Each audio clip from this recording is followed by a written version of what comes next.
Hey guys, welcome back to Buster's Corner. Happy New Year. Happy New Year. This is actually the first, isn't it? This is the first. I got Tom here. We're doing another Zoom meeting talking about Motec. Good morning, Tom. Good morning. Good morning. Happy New Year. Happy New Year. Happy New Year. Same stuff as last year. All right. So Tom has released, you already have released the Motec Workbook 6-2. With some modifications and some upgrades and bells and whistles. And Tom's going to go over that package with us. And he's also going to talk a little bit about the dyno that he put in here that I referenced in my Rockingham setup yesterday. All right. So I'm going to clear out the cameras, Tom, and bring Motec up. Actually, you've got to see. I bring the Motec up first. Yeah. All right. And let me get rid of me and let me move you, and it's all yours. And let me see if I can get control of this.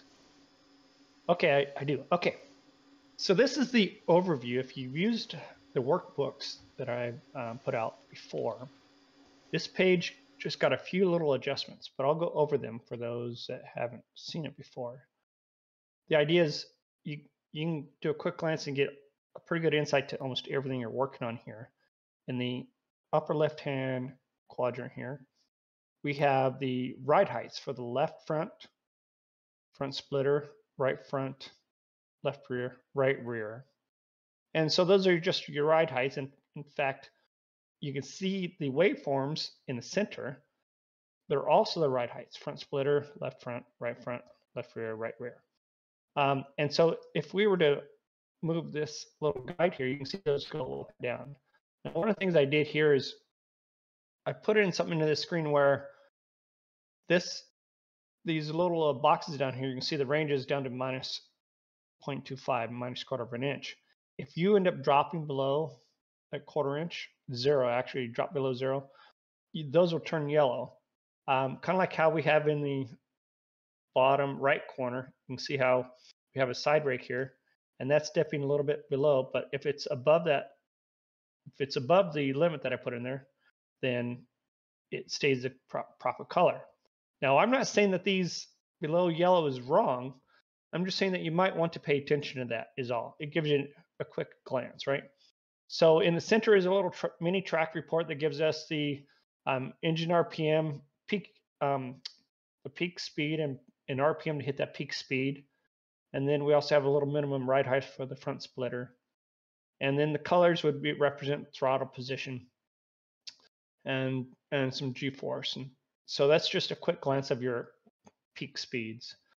Here in these bars here towards the center, top center, you have horsepower, RPM, speed, water. Out here on the right hand quadrant, if you will, we have the 4 tire temperatures, the outer, center, and inner tires, so you can set your cambers to that and identify any caster problems. Real straightforward. Over here in the bottom left corner, we have the wheel spins, right? So ideally we think of our wheels as spinning equally as we go around that track, right? If I drag this car around the track, you can see those wheel spins, right? But what happens is when they don't always spin at the same rate, and so when you have a delta, sometimes that delta between the two will show you which tires start going to wear quicker sooner, right? Just a quick glance. Then down here, the big dial, here's our rake angle, which is a big deal for the next gen, okay? So that's an overall summary. Ride heights didn't change much. In fact, on the previous versions, I don't think I touched this at all, except what I did do is I just went back and remapped some of these so that it's a little straightforward, because the Motec had everything inverted sometimes. So now LF is left front, RF is right front. And again, those are the ride heights as you're going around that track, okay? And over here you have, if you haven't spent your time a whole lot with Motec, so you'll have your low.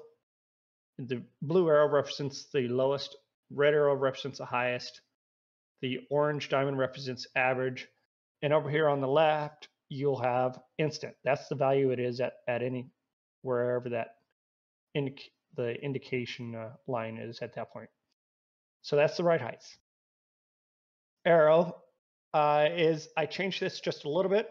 We have our downforce calculation that I put into the Motec as that's dictated by the largely by the rake angle and the speed. Those are the two main factors in that calculation. This time though, on the front splitter height and the center rake, I smoothed out that line so it's easier to see a trend for those. Whereas if you wanted the actual detailed data, you would come back to this one and get that data. But this makes it easier to kind of figure out what's going on with the downforce. So you have a smooth side rake, which is a rake from right to left, right? So as you're going around the corner, as that left side picks up, if it goes above the right side, then you'll get a negative side rake. If it stays positive, then the right side is higher than the left side as you go around the corner. So that's pretty straightforward there on that one, right? We have the suspension histograms, which you've watched that shock video. We know everything about this one, except that we're going to come in back to the shocks here in just a second. The wheel spin tab. Okay. So the wheel spin tab, at the top we have the throttle and brake, so you know what's going on with the controls. Right. So again, there's a wheel speed. This simply plots each one of these wheels for the wheel speed, and you would, along with ground speed, like I said, you would expect that they would be at the same speed, but in fact they don't. And so you see here, like for example, where you have the left tire, we know that if you've been driving Rockingham, you know that left tire wants to lock up. And so you see that's where that left tire is starting to slow down. And so we're trying to manage that through our braking, but that gives you a clear indication what's going on with that left front tire. And so you have the speed, and then what's the spin going on. The difference between the ground speed and the tire speed gives you your spin number. And then you can see that just that left front is just trying to go way slow and slow to the car down, right? So this gives you an indication how you got to manage those tires. And then wheel slip is a percentage of those. So it's another view of that for the rear tires, what's spinning, right? So now we can see here coming out of that corner, we got that right rear tire just, actually this is the left tire spinning out here, right? Which is interesting. I always thought it was the right rear, but you can see that left rear has some spin issues going on there, right? So that kind of gives an idea before you even do we all always have to go in and do some 20 laps. Well, we can see right here where we're going to be stressing those tires and which ones we could expect to give us a problem as we do a longer run, right? Engine dyno. So this one is it turns out that we could do calculations based on the telemetry to give us a horsepower and engine torque dyno page. And so that's what we did here. So you can see here in this case where, right, we have the throttle, so know what's going on. We've got the ground speed, we've got the engine RPMs.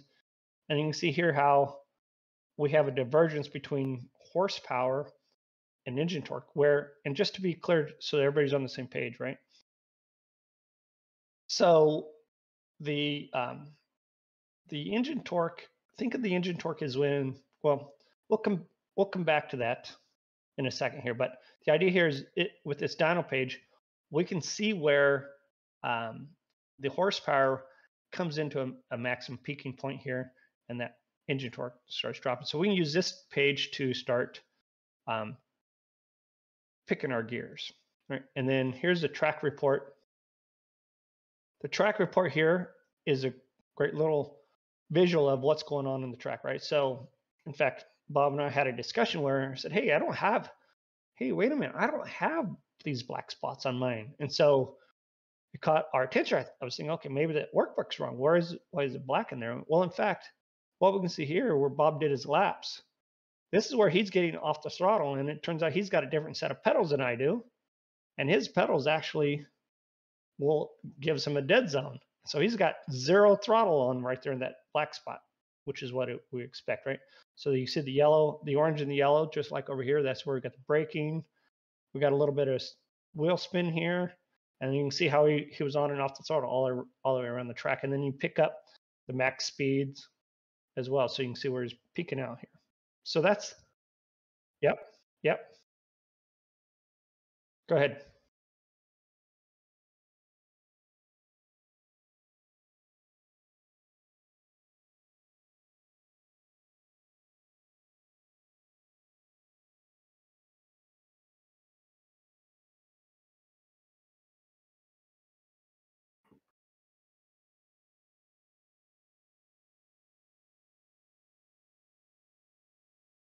Yeah, so that was unexpected, right? Because no matter it feels like I don't have any dead zone, so I don't get these black spots. I found that to be very interesting.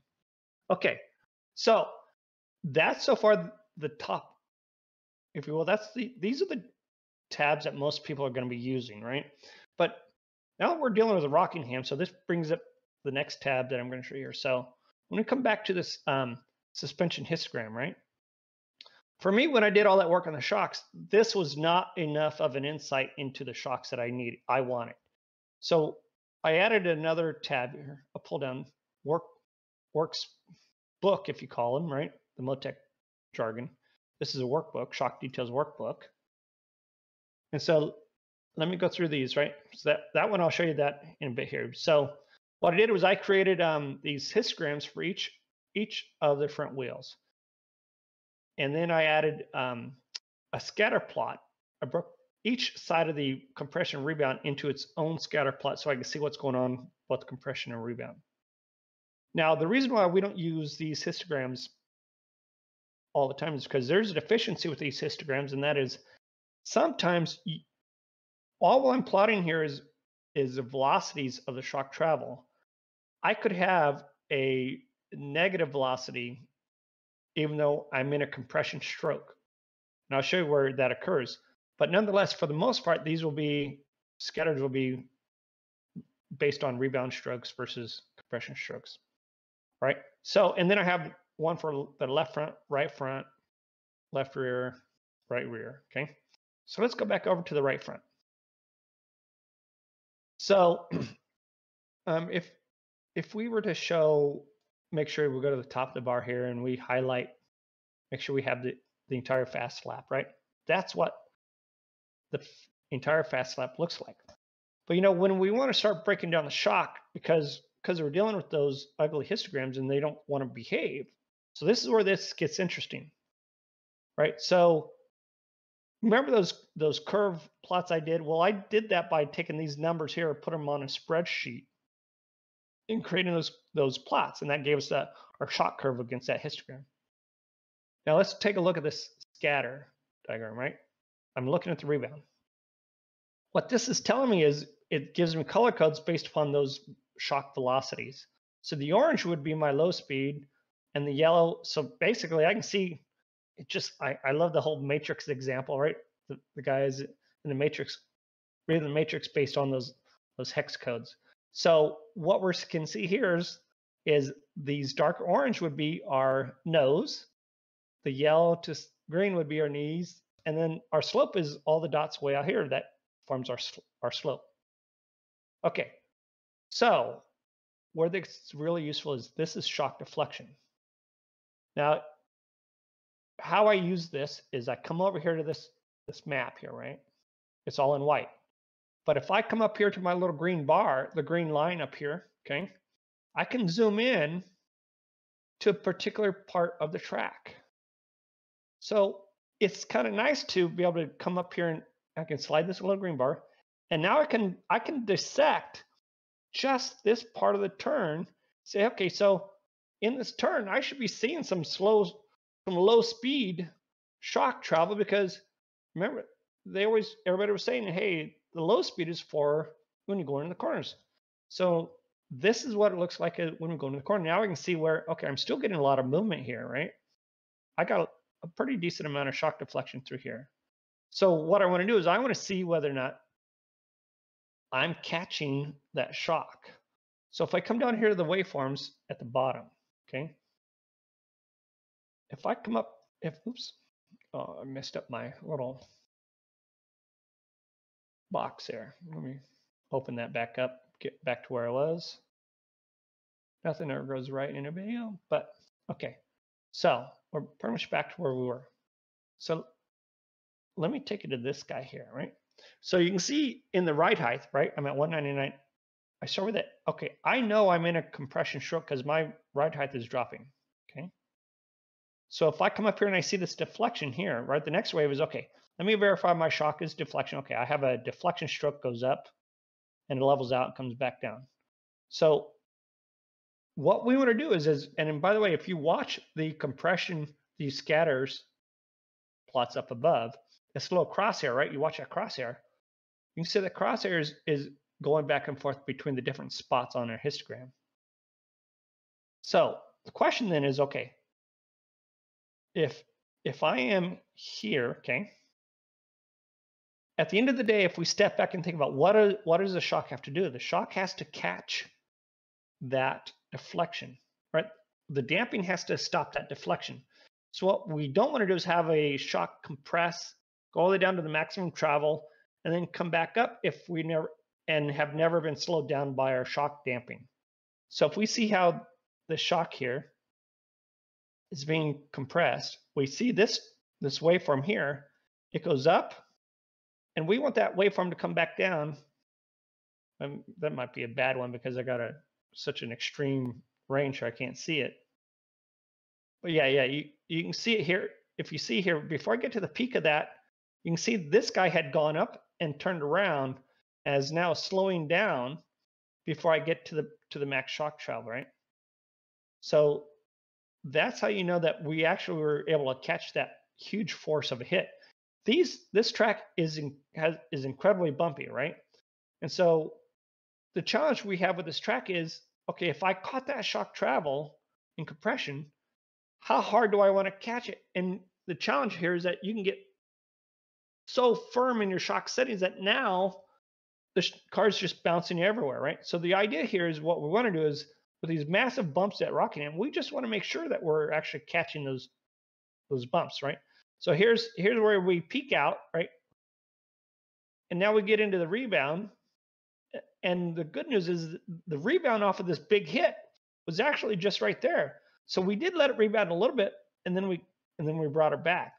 You know, so that means that shock is actually doing its job and is working pretty well for these big massive hits on Rockingham, right?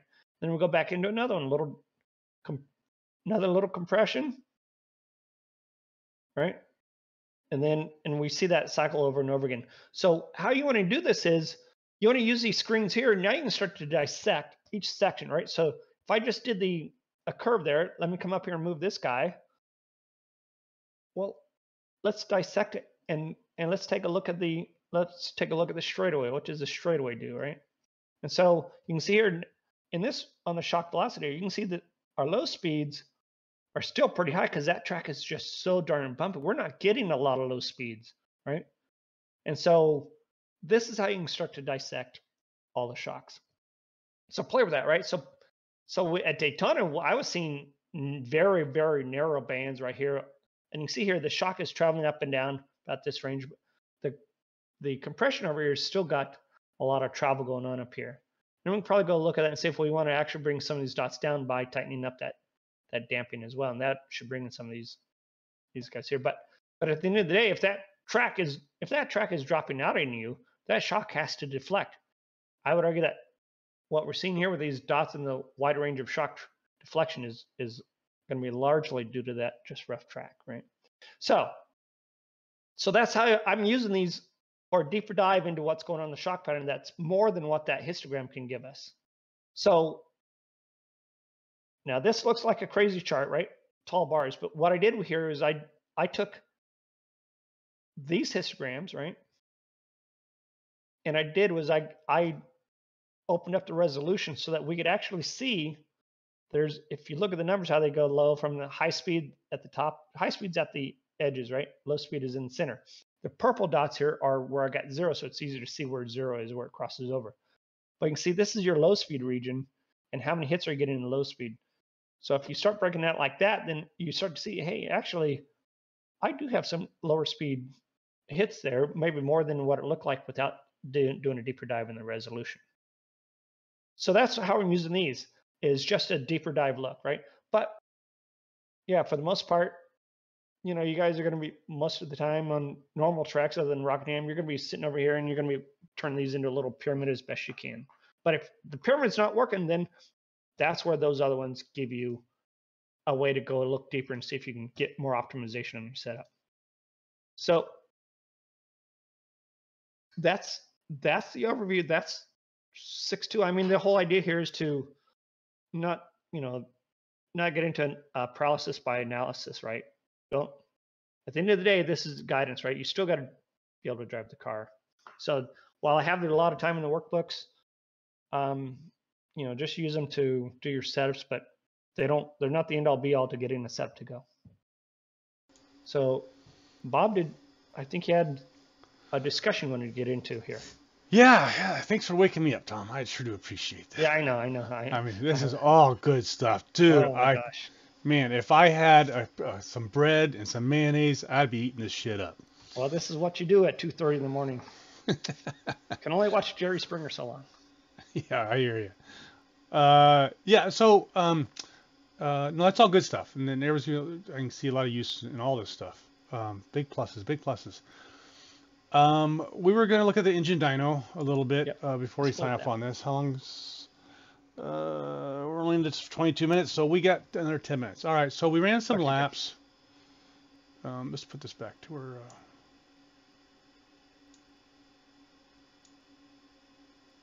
Is that where that goes? No, that's not. There's a red mark. Red mark right there. Right there. There you go. That's it. What happens if I go too far? Oh, it turns gray. It just brings you in another lap. Okay. Yeah, it's another lap. Yeah. Well, that's good to know. Okay. So we were talking. All right. So over here, I did 3 laps, and let me see. They're marked. So there's a Rockingham setup that we put together yesterday. The first one is it's a 479 gear, and then I got a 426 gear, and then I got a 444 gear. So walk me through this. What am I looking at here? Okay, so before you do that, let me share a slide here real quick so we can get everybody on the same page when it comes to horsepower and engine torque. So it's terms everybody knows, but sometimes we need a little quick refresher. Otherwise, I'm going to lose everybody. So let's see if let me see if I can't get this guy to, oops. Well, maybe I can't share my screen here. Let's see. Yeah, let me take mine over here.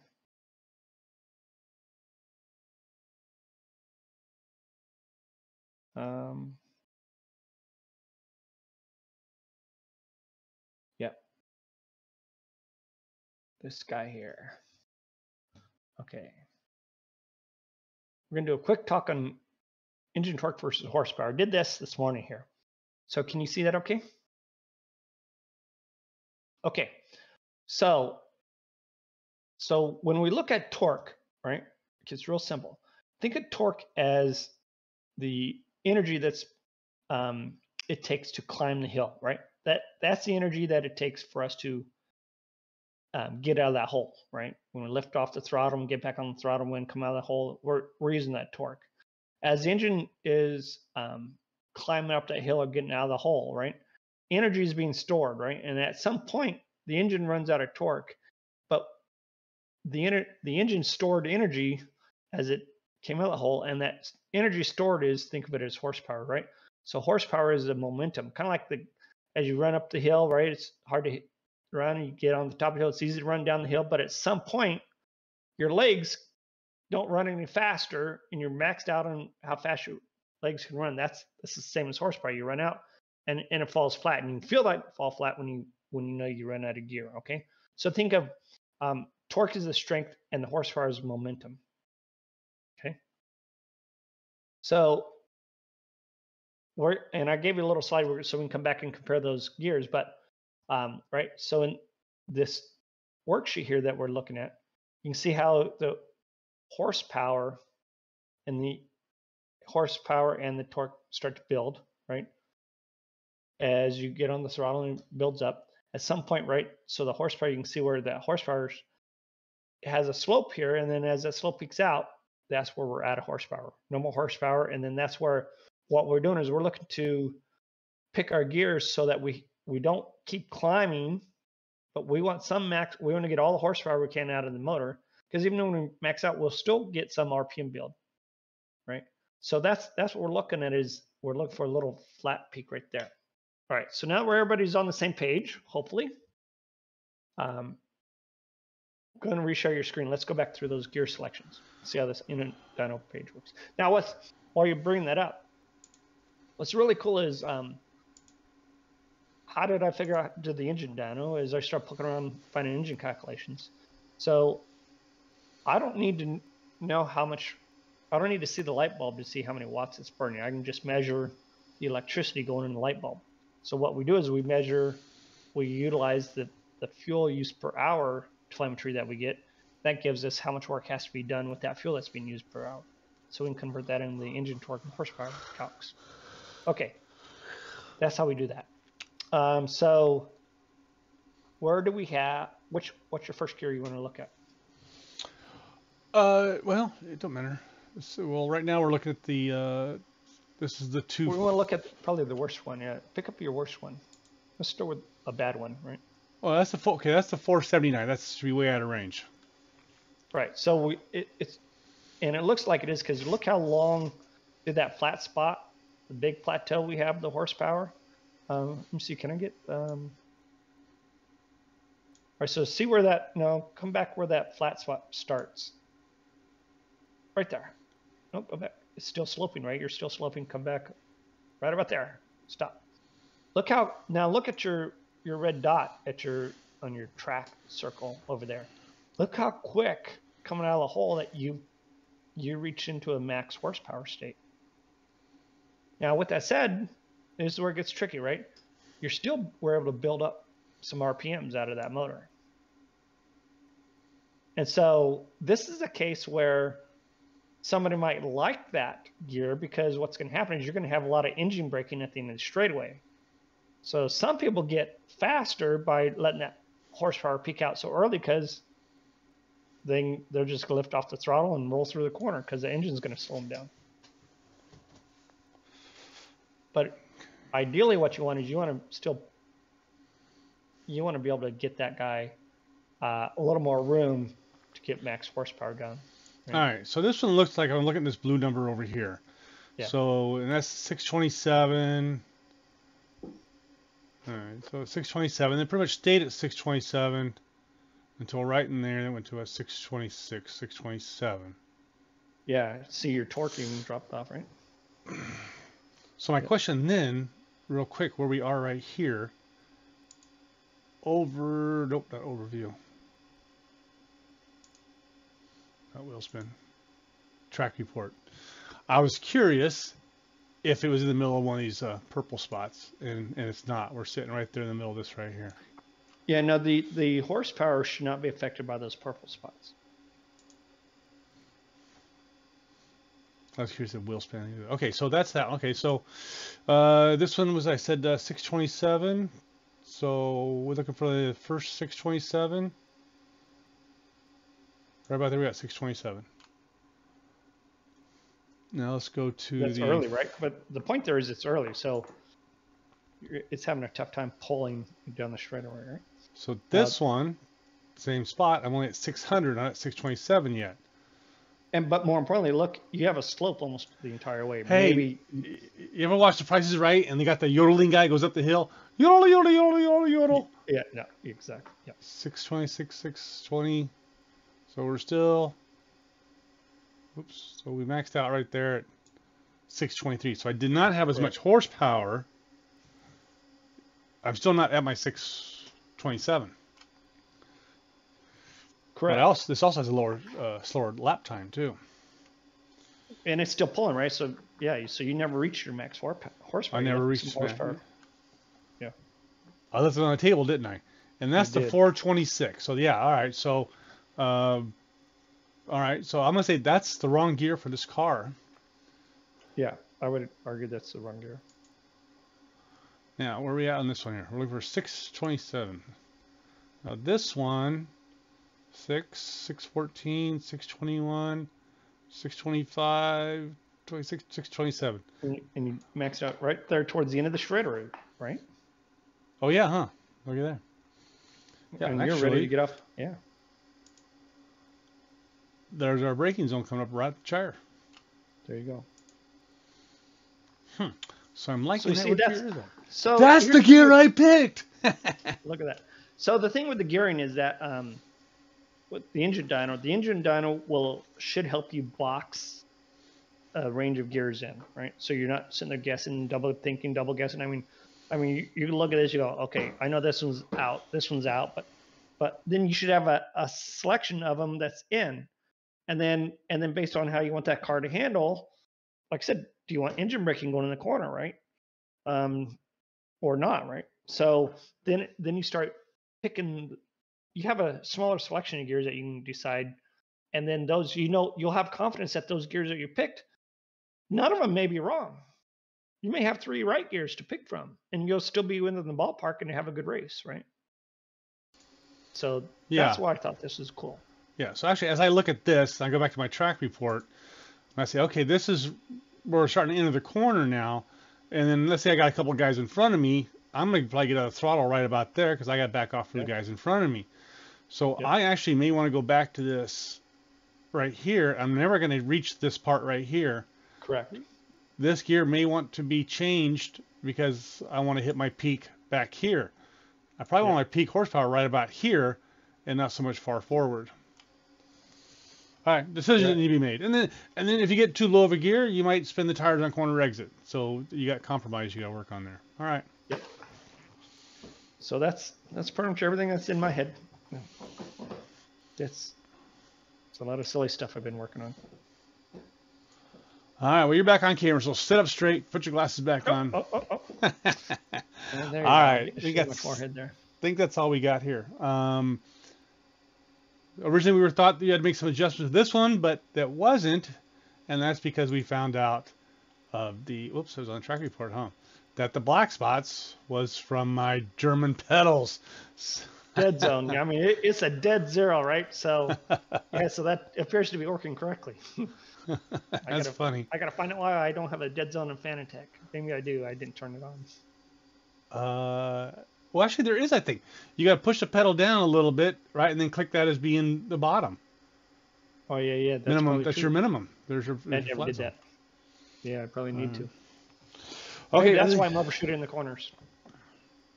Maybe that's what it's all about. That's it. Maybe that's what it's all about. Could be I just don't lift soon enough. Maybe that's it too. All right. Okay, that's about it for here. Okay, guys, you got to subscribe to the channel if you want to keep up on Tom's Motec updates and revisions as you get them. If you don't subscribe to the channel, you won't get the. Oh, and you got to hit the little dingy bell too, so you get notifications.